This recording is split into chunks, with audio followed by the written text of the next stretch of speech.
啊，佢呢個咧有鼻塞啊，流鼻水，同埋呢度塞咗㗎佢。佢呢個咧鼻屎比較多，但係咧佢鼻屎多之餘咧，佢入邊嘅分泌物好多㗎佢。OK， 得好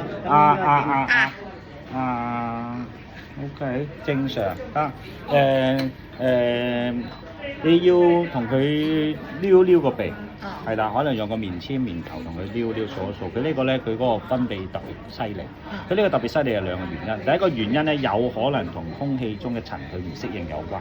如果空氣差嘅地方咧，有可能有呢個可能性。第二個咧就係佢發育啦。如果小朋友發育得快咧，佢好多時候咧係感覺到呢度嘅塞咗，因為佢個鼻好多分泌，其實係佢個成長嘅過程嚟嘅。咁呢個成長過程咧係越多越塞得犀利咧，證明佢嗰個 energy 就犀利，佢有 energy 太多，係啦，咁你要同佢多啲報啲活動啦，做啲體操啊、運動啊，乜都你同佢報晒，釋放晒出嚟就得㗎啦，係啦。個禮拜仔係追啊，同佢做運動。冇錯啦，你最好參加啲班，因為佢哋咧係好專門去教啲小朋友去點樣放電啊，點樣去釋放咁樣。咁如果佢揾到一個佢嘅興趣咧，亦都會改良到佢呢種緊張嘅情緒。如果唔係咧，佢太多能源咧，就搞到你全屋都反晒頸都有份啦。